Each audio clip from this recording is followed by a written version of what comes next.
앞에 제목 두 글자죠. 같이 읽어보겠습니다. 시작.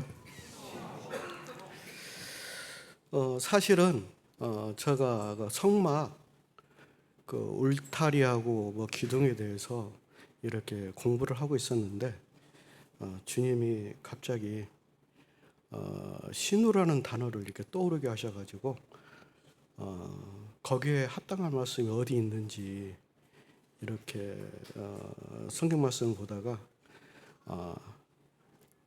이것도 성막으로 다시 이렇게 돌아가게 됐는데, 성막이 아니라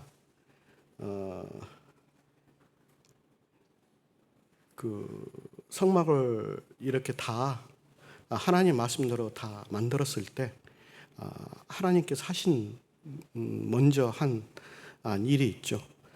그 성막에 구름이 하나님의 임재가 이렇게 풍성하게 덮이는 것. 그리고 이제 이스라엘 백성들은 그걸 보고 하나님께 두려움을 가지고 또 성막을 완공하고 나서 하나님께 영광을 돌리고 그런 일이 있었는데요. 그게 갑자기 생각나서 신호라는 그 제목으로 오늘 말씀을 이렇게 나누고자 합니다. 이거 그림 몇 개 보이시죠? 그 왼쪽에 있는 그림은 이제 차량에 관련된 그림이죠. 신호등, 그 다음에 건널목 신호등, 그 다음에 표시판, 그리고 도로 위에 또 어디가 이도로 가면은 어디입니다 하고 표시가 되어 있죠. 고속도로는 우측으로 가야 됩니다. 몇 미터 앞에서 우측으로 가야 됩니다. 이렇게 되어 있고, 시청은 직진입니다고 되어 있고, 또 그리고 하나 그림은 중간에 보면은 누가 총을 들고 있죠, 손에. 이거 총이 아니라 출발 신호 총입니다. 이걸 딱 누르면은 삑 하고 소리가 나거든요. 아니면 탕 소리가 난다든가. 이것은 어디에 많이 쓰냐면은 육상 달리기 할 때 하고, 또 피겨 스케이트 이거 출발 섬에 있었을 때 준비하면 어떻습니까? 출발 준비를 하죠. 육상 선수는 어때요? 엎드려 가지고 앞으로 달려갈 준비하고, 쇼트트랙 선수들은 뒤쪽에 이게 얼음에 칼날을 박습니다. 그리고 탕 소리가 나면 어떻습니까? 순식간 앞으로 튀어나가죠. 이게 한순간인데, 제가 하고 싶은 말은 뭐냐면은, 이 준비했는데 다 준비를 하고 있어요. 출발 신호가 탕 나지 않았는데 출발한 사람들이 있거든요. 이걸 2번 정도 이렇게 어기게 되면은 탈락입니다. 얼마나 억울하겠습니까? 이 사람들은 이 종목을 위해서 4년, 2년 힘겹게 하루하루를 연습을 했는데, 근데 본인의 실수로, 본인의 잘못 판단으로 인해서 어떻습니까? 탈락해서 해버리는 이런 경우가 있고요. 또 신호등도 마찬가지예요. 파란불에 전진해야 되는데 빨간불에 운행하게 되면 어떻습니까? 충돌이 일어나죠. 자기가 신호 위반하면 어떠냐고 생각했지만은 상대편 있잖아요. 상대편에 의해서 또 사고가 자주 일어나고, 또 분명히 고속도로를 가야 된다고 이정표가 있는데 자기 마음대로 이 이정표에 따르지 아니하고 조금 더 가게 되면은 고속도로 들어가는 그 도로를 접어들지 못하게 하면 어떻게, 한참 가다가 다시 돌아가야 되잖아요. 잘못 판단으로 인해서, 또 잘못 보험으로 인해서 이런 결과들이 많이 일어납니다. 그렇기 때문에 신호에 우리가 귀를 기울이고 집중해야 사고도 안 나고, 자기가 4년, 2년 하루도 안 빠지고 연습했던 그 좋은 결과를 얻을 수 있잖아요. 그렇기 때문에 오늘은 신호에 대해서 이렇게 이야기를 해보고자 합니다.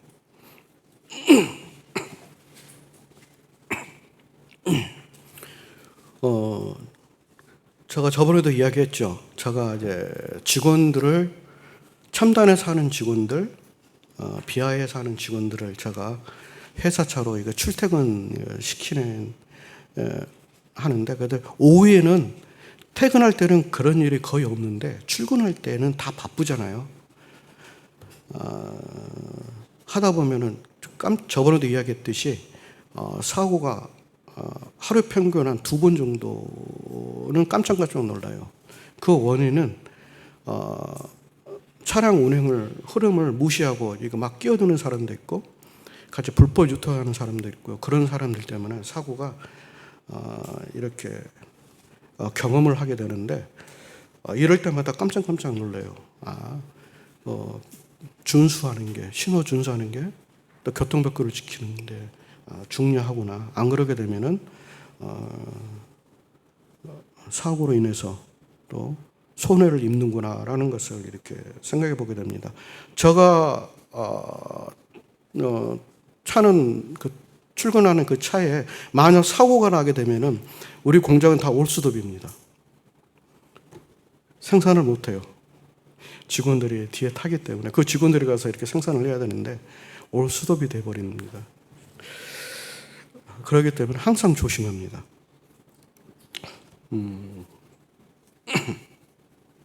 민수기 9장 15절에서 23절입니다.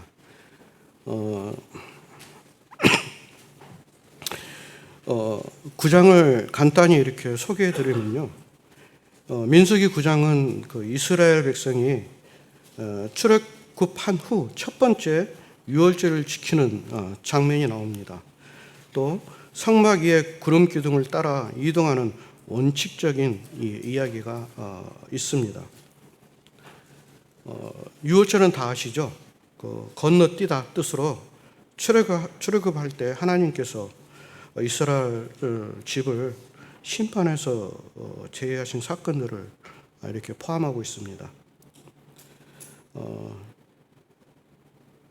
여기서 16절에 보면 낮에는 구름이 그것을 덮었고 밤이면 불 모양이 있었는데 이게 구름 기둥과 불 기둥입니다.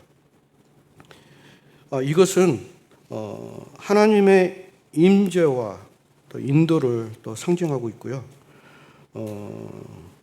이것은 하나님의 명령을 따라서 움직이는 겁니다.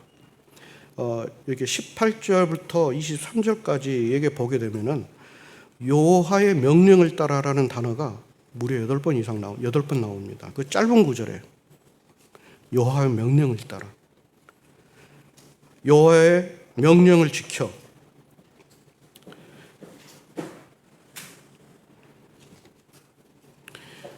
이런 단어들이 8번 정도 나오게 됩니다.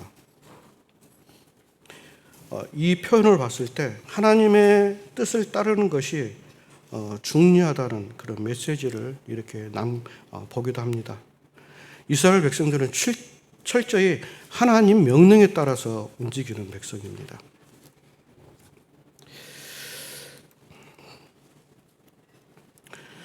어, 15절, 16절 밑에 그림 밑에 있죠? 한번 같이 읽어보도록 하겠습니다. 시작. 성막을 세운 날에 구름이 성막고 증거의 성막을 덮었고 저녁이 되면 성막 위에 불 모양 같은 것이 나타나서 아침까지 이르렀으되 항상 그리하여 낮에는 구름이 그것을 덮었고 밤이면 불 모양이 있었는데, 이것을 보고 그 하나님께서는 정말로 자기가 사랑하신 백성들을 정말 사랑으로 보호하고 계시는 것을 다시 한 번 더 이렇게 보게 됩니다.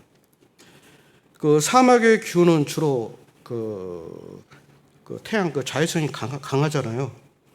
그리고 기온이 매우 높습니다. 또 습도가 낮기 때문에 낮의 기온이 한 40도 정도, 그리고 상승하고요. 밤에는 0도까지 이렇게 내려갑니다. 심지어는 영하로 내려갈 때도 있거든요. 보통 평균 한 영상 10도 정도 되는데 이스라엘 백성들은 그것을 굉장히 추위를 탑니다. 그리고 그 추위에 오래 노출되면 또 얼어 죽는 사람들도 있어요. 이러한 큰 온도 차이는 사막의 특징 중에 하나입니다.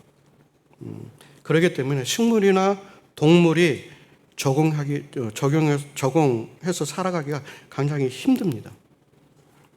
그런데 이곳에서 이스라엘 백성들을 출애굽시켰습니다.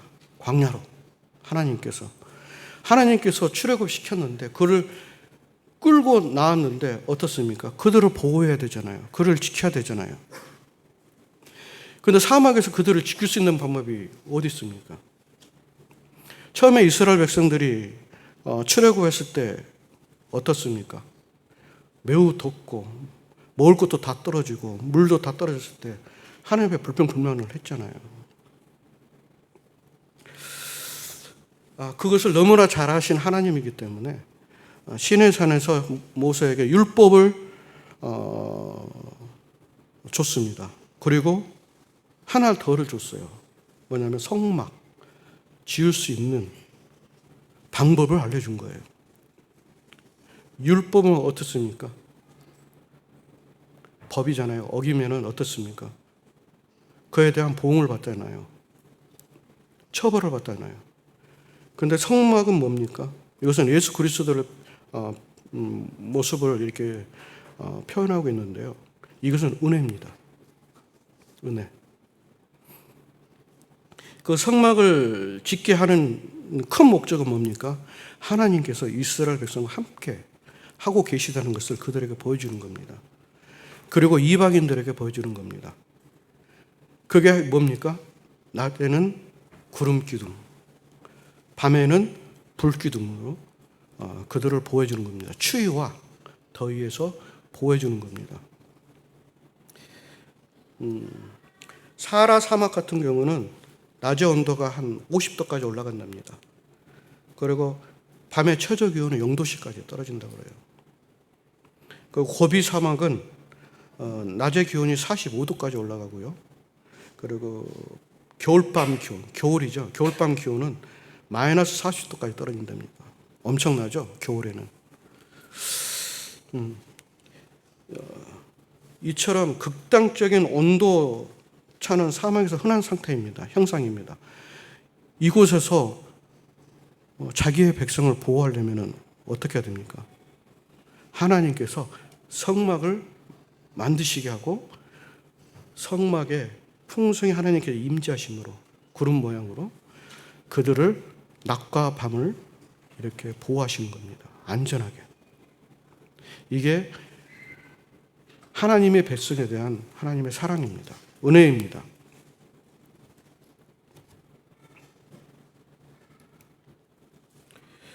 출애굽기 13장 22절에 보게 되면은 낮에는 구름 기둥, 밤에는 불 기둥이 백성 앞에서 떠나지 아니한다 그랬어요.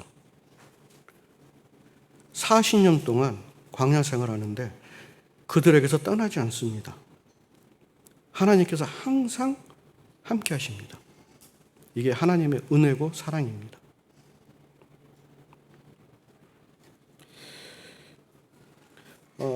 여기서 재미있는 사실은 하나님의 인도입니다. 하나님의 인도.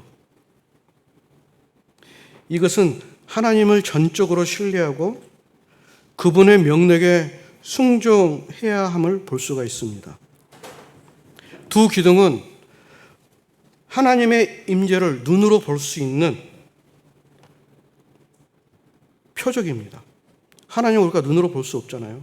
그 두 기둥을 보면서 우리가 하나님을 볼 수 있다는 거예요. 하나님이 우리와 함께 계시구나. 하나님이 우리를 보호해 주시는구나. 하나님이 우리를 이끌어 주시는구나. 라는 것을 알 수가 있는 겁니다. 현재는 우리 눈앞에 보이는 구름 기둥과 불 기둥은 존재하지 않습니다. 그러나 이와 동일하게 존재하는 게 있습니다. 그게 뭘까요? 우리에게 하나님의 말씀과 성령님입니다. 왜 이런 말을 하냐면은 하나님께서 이스라엘 백성들을 움직이게 하려면 처음에 성막에서 어떤 현상이 일어나게 됩니까? 구름이 성막에 이렇게 있다가 쑥 위로 떠오릅니다. 그러면 이스라엘 백성이 어떻게 행동합니까? 그것을 보는 순간 어떻습니까? 자기가 지금 하고 있는 행동이 있잖아요. 그래서 모든 일순간에 다 정지가 되어버립니다. 그리고 그 기둥에 온 시선이 집중이 됩니다. 구름이 하늘 위로 떴다. 하나님께서 또 우리를 다른 곳으로 인도하시는구나 하고 어떻게 합니까? 짐을 챙기는 거죠. 이제 다 챙깁니다. 그리고 옷도 갈아입고 그 다음에 천막을 다 어떻습니까? 다 걷어야 되잖아요. 그리고 그걸로 끝나지 않습니다. 자기 거 다 출발 준비가 다 끝나면은 그걸로 출발하는 게 아니에요. 기다립니다. 뭘 기다릴까요? 성막이 완전히 철거될 때까지 기다립니다. 그리고 언약궤가 먼저 출발해야 어떻습니까? 백성들 그 뒤를 따라서 출발을 합니다. 이들은 철저히 하나님 명령에 따라서 행합니다. 그리고 어떻습니까? 이들이 가다가 또 구름이 어떻습니까? 딱 멈춰요. 그럼 어떻습니까? 하나님께서 여기에서 또 쉼을 얻으라고 하시는구나 하고 또 어떻습니까? 또 천막을 칩니다. 성막을 또 칩니다. 그리고 거기서 또 구름이 올라갈 때까지 거기서 또 생활합니다. 철저히 이스라엘 백성들은 하나님의 인도에 따라서 삶을 살게 됩니다. 목표가 거기 있어요. 자기가 여기서 오래 있고 싶어도 어떻습니까? 하나님이 가자 하면 어떻습니까? 짐 싸고 가야 됩니다. 이게 40년 동안 이스라엘 백성들이 하나님만 바라보고 순종하는 그런 모습입니다. 과연 우리는 어떻게 해야 될까요? 우리도 이 세상에서 이렇게 생활하고 있잖아요. 그리고 목표 항목이 있고 그 목표를 쫓아서 또 열심히 하는 게 있잖아요. 근데 어느 날 한순간 하나님이 자, 하늘로 올라와 해보면 어떻게 했습니까? 올라가야 되잖아요. 다 놔두고 올라가야 되잖아요. 근데 이스라엘 백성들은 그 하나님께 온 시선이 집중됐어요. 그러나 우리는 어떻습니까? 어디에 시선이 집중되어 있습니까? 하늘을 바라보지 않고 이 땅에 이렇게 머물러 있잖아요. 저도 마찬가지예요. 말씀을 준비하면서 내가 이거 말씀에서 강단에서 이런 말씀 해야 되나 말아야 되나 저 자신이 그렇지 못하고 있거든요. 우리가 과연 하늘을 몇 번 봅니까? 세보셨어요? 우리가 이 땅에 살면서 하늘을 몇 번 올려다봅니까? 항상 머리 위로는 안 보잖아요. 그죠? 항상 눈앞, 땅을 보잖아요. 어쩌다 한 번씩 비행기가 날아가면 하고 올려다보기도 하고, 그리고 오늘 날씨 어떤가 하고 또 하늘을 쳐다보기도 하고, 그죠? 그런데 우리가 하늘을 보면서 어떤 생각을 합니까? 우리가 하늘 보는 목적이 있잖아요. 다 날씨가 좋은지 안 좋은지, 비행기 소리가 나면 어느 비행기가 가는지 목적을 두고 이렇게 보지 않습니까? 무의식적으로. 그런데 우리가 하늘을 볼 때 어떤 의식을 가지고 하늘을 봅니까? 하나님이 곧 나를 데리러 오시지 않을까? 그런 기대감으로 하늘을 보십니까? 하늘을 봤는데 태양이 그냥 강하게 내리쬐요. 그러면 에이 하고 이렇게 합니까?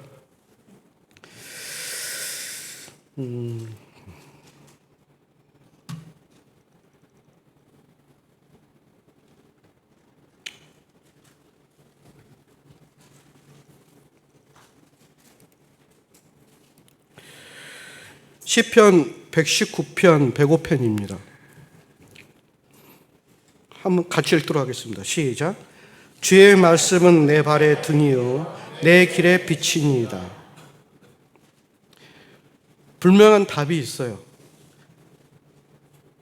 주의 말씀은 내 발의 등이요 내 길의 빛이니이다. 이스라엘 백성들은 구름 기둥과 불 기둥에 항상 시선이 가 있습니다. 우리는 어디에 시선이 가 있어야 될까요? 말씀에 시선이 가 있습니다. 그러게 되면은 그 말씀이 내 발에 등이 되는 거예요. 불기둥이 되는 거예요. 그리고 내 길이 빛이 되는 겁니다. 이게 우리의 삶의 기준이 되어야 되지 않을까라는 또 생각을 가지게 됩니다.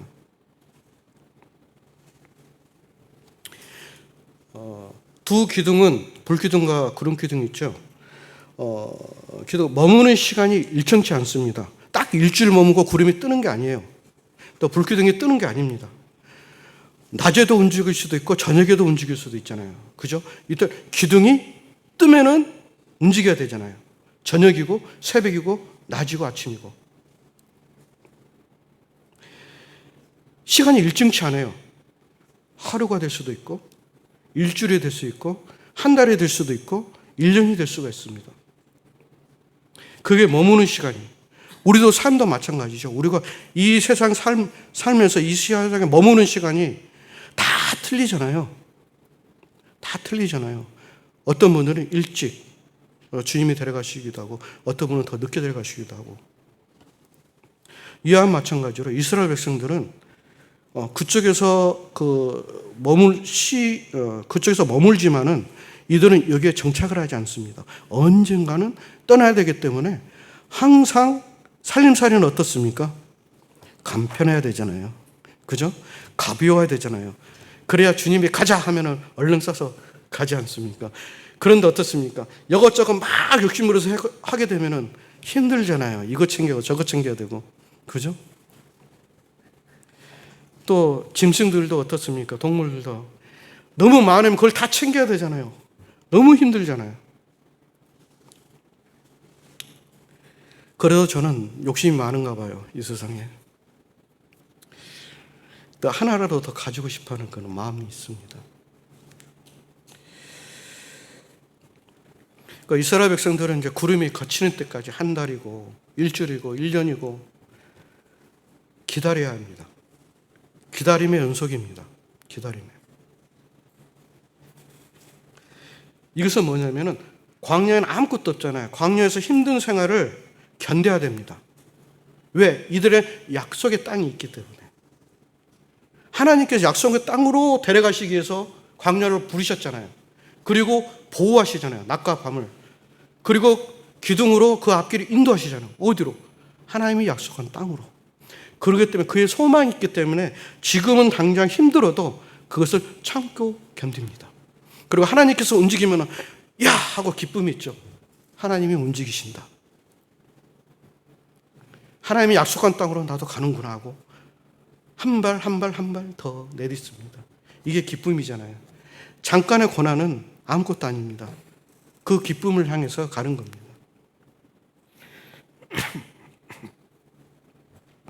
솔직히 말해서 저는 이제 사막 생활을 경험해 보지 않았지만은 그 동영상에 이렇게 보게 되면은 굉장히 사람이 사는데 척박합니다. 정말 힘들어요. 근데 그것을 이스라엘 백성들은 다 이겨냅니다. 하나님의 보호함과 인도하심으로 이스라엘 백성들은 그걸 다 참아내고 이기는 겁니다.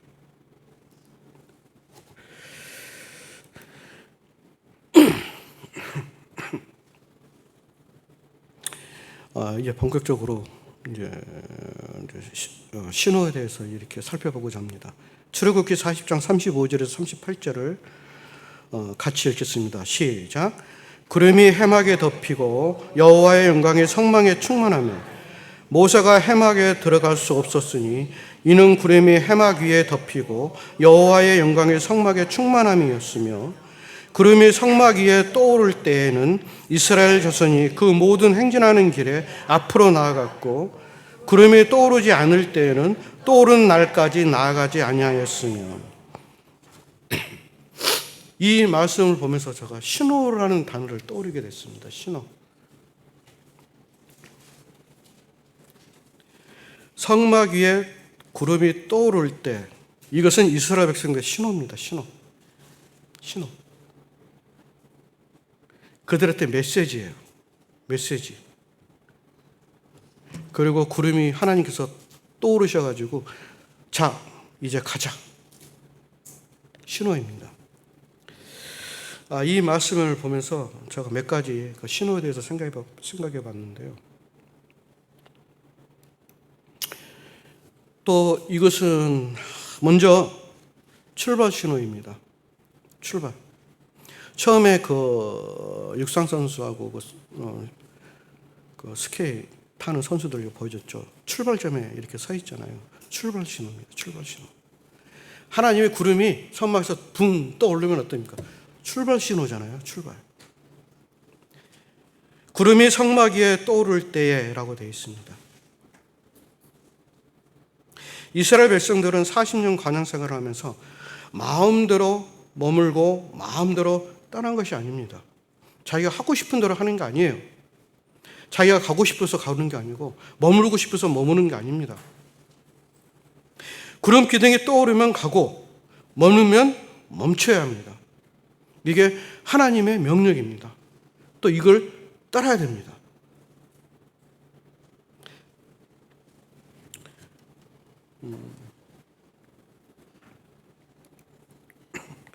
그 사도행전 13장 1절에 3절에 보게 되면은 2절에 보게 되면은 성령이 이르시되라고 되어 있죠. 내가 불러 시키는 일을 위하여 되어 있죠. 성령이 이르시되. 우리 지금 현재 우리와 함께 하고 계시는 분은 누굽니까? 하나님입니까? 예수님입니까? 성령님입니까? 성령님이죠. 두 분은 지금 하늘에 계시죠. 근데 성령님은 우리와 함께 합니다. 지금 우리를 움직일 수 있는 분은 누굽니까? 성령 하나님입니다. 이게 좋은 예로 제가 이렇게 갖고 왔는데, 안디옥 교회에서 그 선지자들과 교사들이 있었습니다. 여기에 바나바와 니게르모라는 시몬과 구레네 사람 루기오와 분봉과 헤롯의 젖동생 마나엔과 사울이라 이렇게 되어 있습니다. 이들은 주를 신실하게 섬겼습니다. 그리고 금식 중에 바나바와 사울을 따로 세우라고 성령님께서 말씀하십니다. 그리고 이에 금식하며 기도하고 두 사람을 안수하여 보냈습니다. 왜 보냈을까요? 하나님의 말씀을 전하기 위해서, 하나님의 복음을 전하기 위해서, 예수 그리스도를 드러내기 위해서 이들을 누가 세웁니까? 성령 하나님께서 이 둘을 세워서 보냅니다. 우리도 마찬가지예요. 교회에 함께 하시는 분은 누굽니까? 성령님입니다. 이들은 성령님의 음성을 들었어요. 성령님의 음성을 듣고 이대로 그들은 행했습니다. 바나바와 사울을 세우고 그들을 하나님 일을 할 수 있도록 떠나보냅니다. 또 요한계시록에 보게 되면요, 7교회가 나오죠. 7교회. 7교회에 말씀하시는 분이 누구신지를 혹시 기억하십니까? 성령님이죠. 성령이 교회들에게 하시는 말씀을 들을지어다 하고 시작하잖아요. 성령이 교회에 하신 말씀을 들을지어다. 성령님의 세미한 음성을 들을 준비가 되어 있어야 됩니다. 이스라엘 백성들은 들을 준비가 되어 있는 거예요. 볼 준비가 되어 있는, 순종할 준비가 되어 있는 겁니다. 구름이 성막에서 붕 뜨면 출발이구나 신호를 알고 준비를 합니다.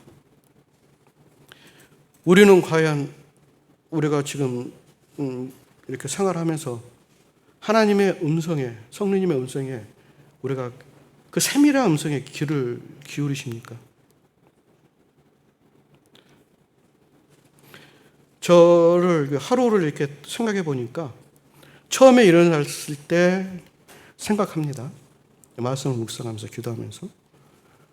그런데 이제 출근해가지고 출근할 때부터 이제 마음이 괴롭습니다.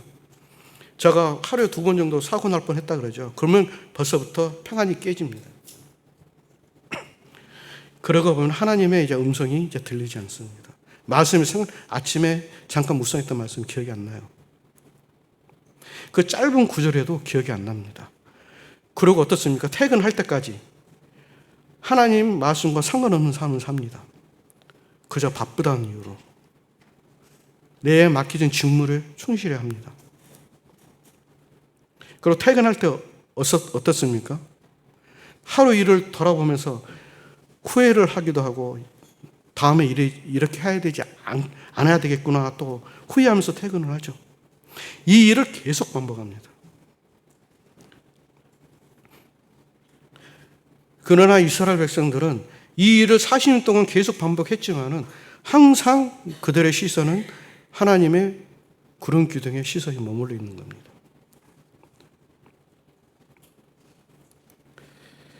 두 번째는 방향 신호입니다. 방향. 출발했는데 63 100m 선수가 출발했는데 꼬린 지점이 저기 있는데 엉뚱하게 오른쪽으로 왼쪽으로 가면은 됩니까? 안 됩니까? 안 되잖아요. 또 트랙을 돌아가는데 그걸 무시하고 그냥 가로질러 가요. 그러면 안 되잖아요. 분명히 목적지가 있잖아요. 그런데 이스라엘 백성들은 그 목적지를 누가 인도합니까? 하나님이 인도하시잖아요. 38절의 하반절에 보게 되면은 이스라엘 온 족속이 그 모든 행진하는 길에서 그들의 눈으로 보았더라.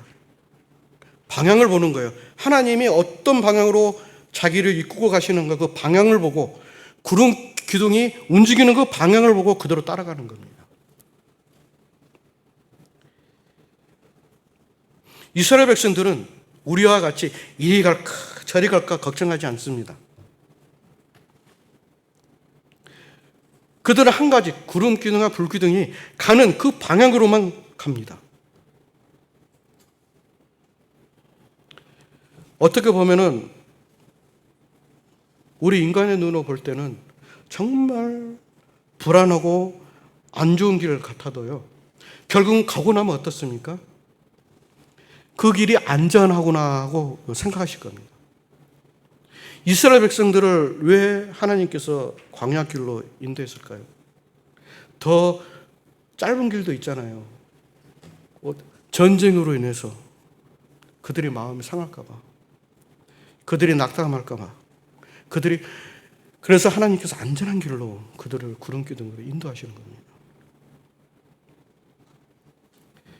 한번 생각해 보겠습니다.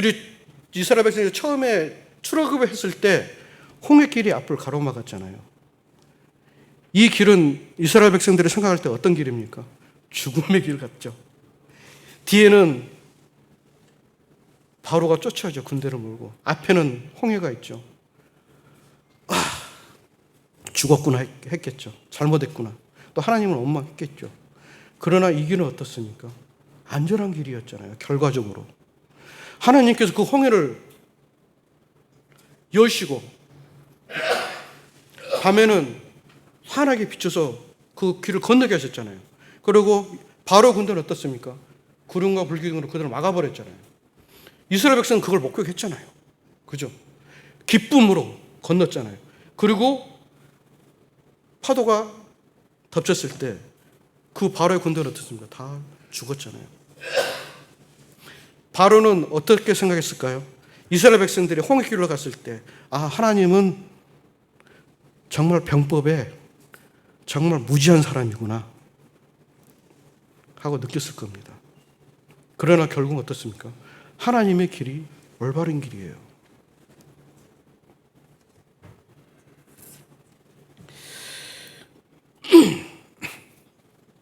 잠언 16장 3절입니다. 너의 행사를 여호와께 맡기라. 그리하면 내가 경영하는 것이 이루어지리라. 누구에게 맡기라 합니까? 여호와께 맡기라. 이스라엘 백성들은 철저하게 모든 것을 여호와께 맡겼습니다. 우리의 모든 삶을 이스라엘 백성과 똑같이 여호와께 맡겨야 됩니다. 그래, 그게 제일 안전한 길입니다.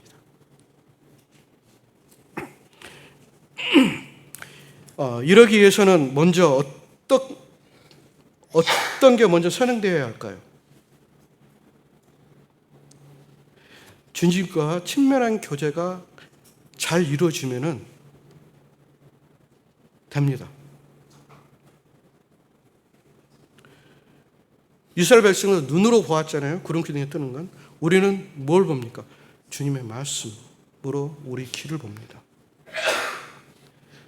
친밀한 교제가 이루어지지 않으면 이걸 볼 수가 없는 거예요. 내가 바른 길을 가는지 옳은 길을 가는지 이 앞에 어떤 길이 있는지를 모릅니다.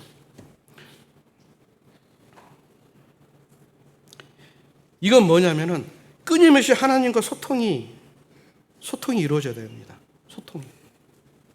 우리가 운전하다 보면은 내비하고 소통을 하잖아요. 그죠? 내비 불러가지고 어디 데려다 줘. 네 하고 딱 하고 자기가 찍어서 가라는 대로 우리가 가잖아요. 소통을 해야 됩니다. 내가 모르는 길을 가는데 내비하고 소통 안 하면은 어떻게 해요? 그 길을 갈 수가 없잖아요. 내가 바른 길을 가는지 제대로 가고 있는지 모르잖아요. 그와 마찬가지예요. 하나님과 소통이 계속 잘 이루어지게 되면은 우리가 올바른 길을 가고 있다는 것을 알 수가 있는 겁니다. 또 상대방이 어떤 생각과 어떤 마음을 가지고 있는지를 알 수가 있는 거예요. 하나님께서 나를 향한 어떤 생각, 어떤 마음으로 어떻게 하기를 원하는지를 알 수가 있는 겁니다.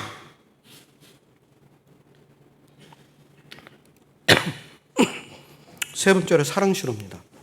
민수기 9장 16절에 보게 되면은 항상 그래하여 낮에는 구름이 그것을 덮었고 밤이면 불망이 있었는데 라고 되어 있습니다. 항상 그러하여.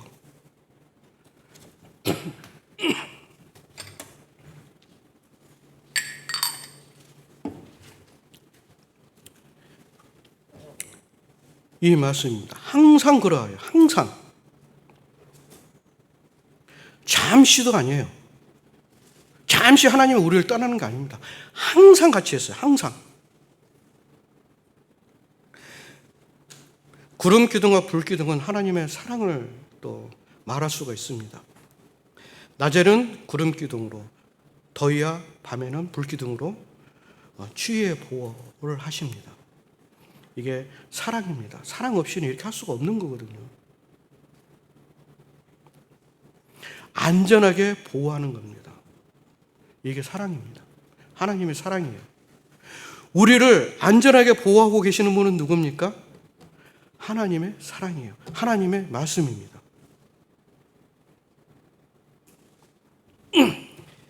제가 좀 재밌는 언어를 사용해 보겠습니다. 얼마나 알맞은 사랑입니까? 신기한 사랑이에요. 그리고 기막힌 사랑입니다. 이런 사랑을 과연 누가 베풀 수 있습니까? 신기한 사랑이고 기가 막힌 사랑이에요. 하나님께서 이런 사랑을 우리에게 베푸시는 겁니다.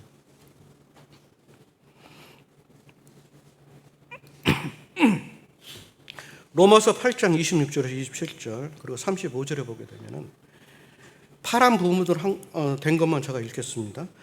못하나 오직 성령이 말할 수 없는 탄식으로 우리를 위하여 친히 간구하시니라. 그리고 성령이 하나님의 뜻대로 성도를 위하여 간구하십니다. 누가 하십니까? 성령님이. 이게 사랑이에요. 이게 하나님의 사랑입니다. 하나님께서 이스라엘 백성들을 밤낮으로 변함없이 보호하셨습니다. 지금도 변함없이 우리를 사랑하시고 보호하시는 분이 누굽니까? 성령님이십니다. 이게 하나님께서 우리를 사랑하시는 겁니다. 우리를 보호하시는 거예요. 누가 우리를 그리스도의 사랑에서 끊으리요? 환난이나 공고나 박해나 기근이나 적신이나 위험이나 칼이라. 우리를 그리스도의 사랑에서 끊을 수 없다고 분명히 이야기를 하고 있어요. 누구 때문에? 성령님 때문에 우리를 그리스도에서 끊을 수가 없는 거예요. 하나님 앞에 끊을 수 없는 겁니다. 성령이라는 그 끈이 단단히 하나님과 연결되어 있는 거예요. 그 끈은 누구도 끊을 수 없는 거예요. 이 세상에 어떤 것으로 끊을 수 없는 겁니다. 하나님께서 성령의 끈으로 우리를 단단히 고정시켜놨어요. 영원히 끊어지지 않도록. 그 성령의 끈이 어떻습니까? 하나님이 너 올라와 할 때 우리를 데리러 왔을 때 그 성령의 끈이 우리를 하늘로 끌어올려 주십니다. 이게 바로 하나님의 사랑이에요. 그리고 우리를 보호하시는 겁니다. 생활의 신호입니다. 민수기 9장 18절입니다. 이스라엘 자손이 여호와의 명령을 따라 행진하였고 여호와의 명령을 따라 진을 쳤으며 구름의 성막 위에 머무는 동안에는 그들이 진영에 머물렀고 그랬죠. 진을 쳤어요. 그리고 그들이 진영에 머물렀습니다. 어느 보호 아래 있습니까? 낮에는 구름 기둥 그 아래 진을 쳐요. 저녁에 불 기둥 그 아래 진을 칩니다.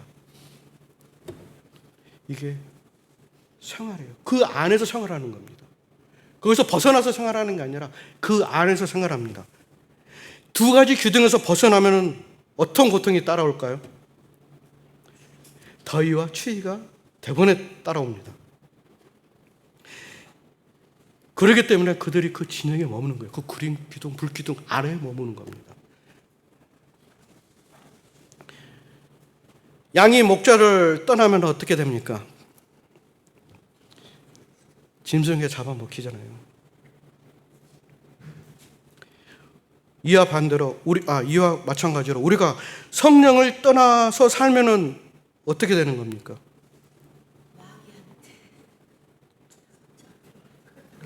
답을 안 해서 다 아시잖아요.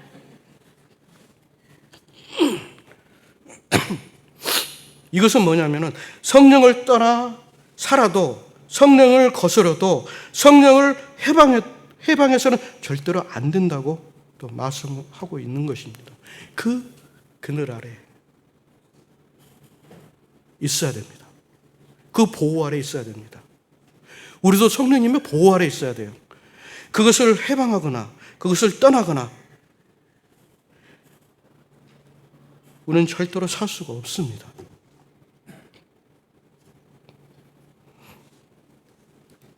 저 재밌는 그림을 이렇게 보여줍니다. 성령의 열매들하고 육신의 열매들이 이렇게 쭉 이렇게 되어 있는데 한번 눈으로 보시기 바랍니다. 육신의 열매가 더 많죠? 이것은 진짜 맺기 쉽습니다. 우리가 신경을 안 쓰더라도 이 행동을 본의 아니게 우리가 하고 있어요. 질투하죠. 쉬운 말로 질투입니다. 질투. 잘하잖아요. 그죠? 시기하고 또 화도 잘 내요. 이것은 안 가르쳐도 너무 잘해요. 그죠? 우리 몸에 배어 있잖아요. 우리가 이 세상에 살면은. 근데 성령을 추구하는 사람들은 어떻습니까? 이것을 맺기 위해서는 어떻게 생활해야 됩니까? 철저히 성령님의 도우심이 있어야 됩니다.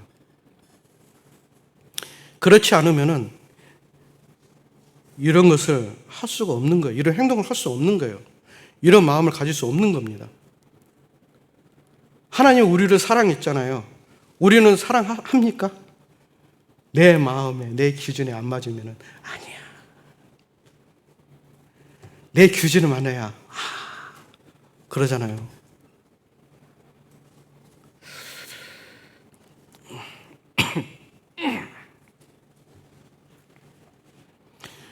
우리가 이 9가지를 향하려면 어떤 생활을 해야 됩니까? 먼저는 처음 이야기했죠. 하나님과 친밀한 교제가 있어야 된다고 그랬죠. 또 성령 안에서 기도를 열심히 해야 됩니다. 또 성령 안에서 찬양을 드려야 되고 성령 안에서 예배를 드려야 되고 또 성령 안에서 복음을 전해야 되고 이것은 예수 그리스도 안에서 향하는 겁니다. 그래야만 이렇게 아름다운 것이 우리에게 맺어지는 거예요. 우리의 몸에서 나오는 겁니다. 행동으로 나오는 거, 마음에서 나오는 거예요.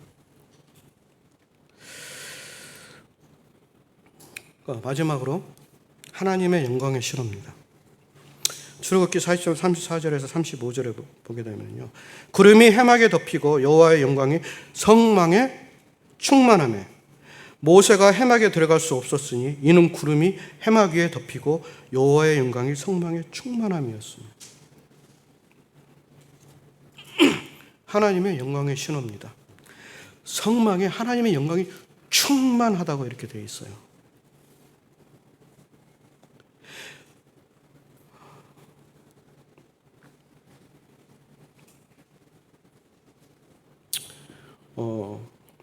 성령님은 우리를 하나님의 영광으로 이끌어 갑니다. 고린도전서 10장 32절 혹시 기억하십니까?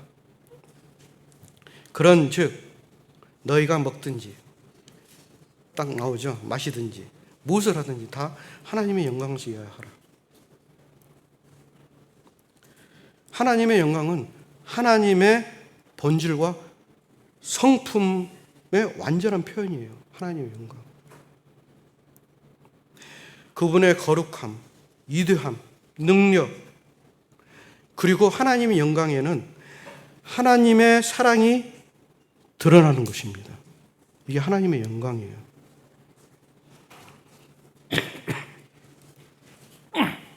그 대표적인 영광이 누구십니까? 예수 그리스도입니다. 요한복음 1장 14절하고 히브리서 1장 3절에 보게 되면은 말씀이 육신이 되어 우리 가운데 거하심에 우리가 그의 영광을 보니 예수님을 보는데 예수님이 영광이시네요. 아버지의 독생자의 영광이요 은혜와 진리가 충만하더라. 아버지의 독생자의 영광이에요. 영광. 이게 하나님의 영광이에요. 예수님 자체가 하나님의 영광입니다. 이는 하나님의 영광의 강체시요 그 본체의 형상이시라. 그의 능력의 말씀으로 만물을 붙드시며 죄를 정결케 하는 일을 하시고 높은 곳에 계신 지극히 크신 이의 우편에 앉으셨느니라. 이게 하나님의 영광이에요. 하나님의 영광의 광채입니다. 그리고 하나님의 본체입니다. 하나님의 영광은 뭐냐면은 예수 그리스도입니다. 예수님께서는 하나님의 영광을 나타내신 완전한 본복입니다. 우리에게 본복이에요. 사복음서에 보게 되면 그 영광이 고스란히 드러나 있잖아요. 그죠? 하나님의 영광이 예수 그리스도를 통해서 고스란히 드러나 있습니다. 우리의 목표는 뭡니까? 그 예수님을 닮아가는 거예요. 그분의 삶을 바라보는 겁니다.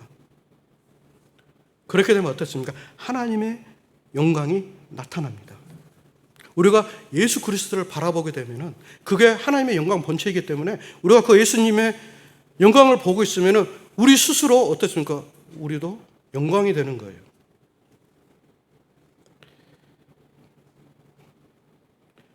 고린도후서 3장 18절에 보면은요.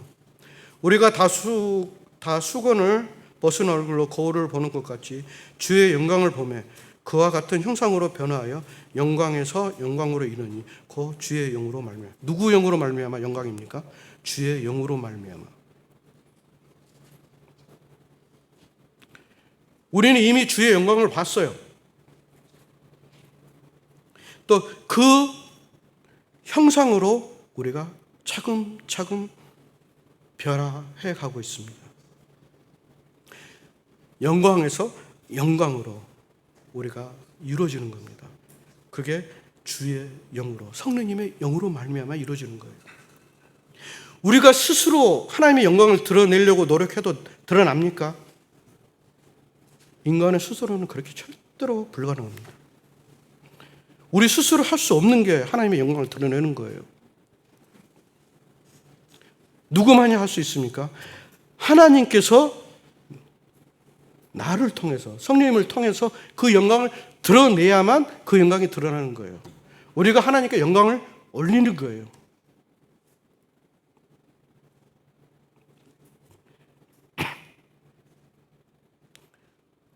다시 한 번 더 이야기하겠습니다. 고린도후서 3장 18절에 보게 되면은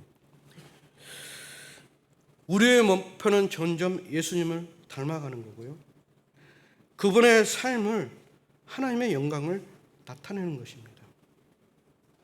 우리의 삶에서 그분을 나타내는 거예요. 예수님을 나타내는 겁니다. 이게 다른 데서 찾을 필요 없어요. 이게 하나님의 영광입니다. 우리가 하나님의 영광을 다른 데서 찾지 마시기 바랍니다. 예수 그리스도 안에서 성령님의 더불어서 그 영광을 찾으시기 바랍니다. 성막은 다음에 이렇게 두루두 시간 나오면은 이렇게 이야기를 하겠는데, 오늘은 그 구름 기둥을, 두 기둥을 통해서 하나님의 우리에게 신호에 대해서 이렇게 저한테 말씀을 주셔가지고 그 몇 가지 신호에 대해서 우리가 짤막하게 살펴봤습니다. 처음에는 출발 신호예요. 출발 신호. 그 다음에 방향이죠. 방향.